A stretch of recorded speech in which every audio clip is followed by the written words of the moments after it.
फिर से मुंबई से 5 बांग्लादेशी नागरिकों को गिरफ्तार किया गया है। मुंबई क्राइम ब्रांच यूनिट 6 ने अवैध रूप से भारत में रह रहे 5 बांग्लादेशी नागरिकों को फिर से गिरफ्तार किया है। क्राइम ब्रांच ने मुंबई थाने और नवी मुंबई इलाके से गिरफ्तार किया है।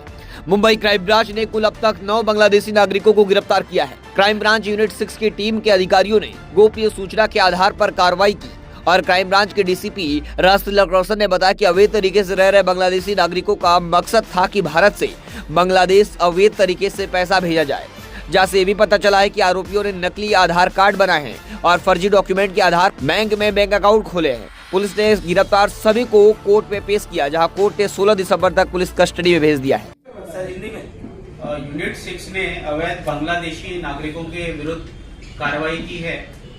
शुरुआत में इन्होंने शिवरी पुलिस स्टेशन के पास एक ट्रैप लगाया था और उसमें 2 अवैध बांग्लादेशी नागरिक मिले थे, जिनका मोडस ऑपरेंडी भारत से बांग्लादेश में अवैध रूप से पैसे ट्रांसफर करने का था। और ये एक से दूसरे जुड़ते गए और टोटल अभी 9 लोग अरेस्ट हुए हैं और इसमें संभावना है कि और भी लोग इसमें इन्वॉल्व हैं। इन्होंने यहाँ आने के बाद बोगस आधार कार्ड बनवाया और उसके बाद बोगस डॉक्यूमेंट्स के आधार पर बैंक अकाउंट्स भी ओपन किए और उसके बाद यहाँ पर वो इंडियन सिटीजन ऐसा लगे और अपनी आइडेंटिटी छुपाकर ये यहाँ पर रह रहे थे और इनको मुंबई से कुछ लोगों को ठाणे से और कुछ लोगों को नवी मुंबई से अरेस्ट किया। सर कितना अमाउंट ट्रांसफर किया है बांग्लादेश में? इनका एट ए टाइम जो बैंक अकाउंट रिलेटेड है उसका इन्वेस्टिगेशन हमारा चालू है, पर जो इनका मोडस था इंडिविजुअली ये अलग अलग जो बाकी अवैध रूप से रह रहे हैं उनसे थोड़े थोड़े पैसे इकट्ठा करना और उनको बांग्लादेश पैसा भेजना होता था। तो एक साथ ये एक सब्सटैंशियल अमाउंट जमा होने के बाद ये फिर बांग्लादेश किसी के थ्रू ट्रांसफर करते थे। और मुंबई में सर ये काम क्या करते थे? इनका मेन काम यही था और बाकी ये छोटा मोटा कुछ ना कुछ काम करते थे। तो पैसे कहाँ से आते थे सर इनको? इनका जो मोडस है पैसे ट्रांसफर करने का, उसी में ये कमीशन लेते हैं। क्या किसी को ब्लैकमेल किया जाता था या फिर कोई ऐसे स्कैम हो रहा था उसके जरिए उनके पैसे मिलते थे और transfer? No.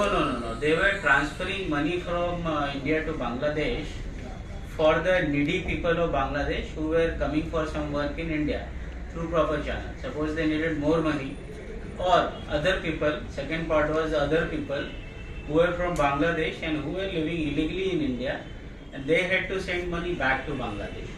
So these people used to act as conduits.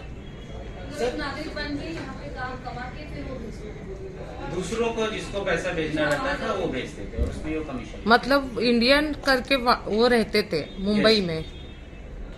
और सर इसमें कुछ टेरर लिंक बांग्लादेशियों से लिए जाते थे इंडिया में या एक्सटॉर्ट किए जाते थे और भेजे कैसे जाते थे? इनका भेजने का मोडस ऑपरेंडी आप बोल सकते हैं एक हवाला टाइप से है। तो यहाँ लिया और वहाँ फिर किसी से ट्रांसफर करते थे, ऐसा करते थे। तो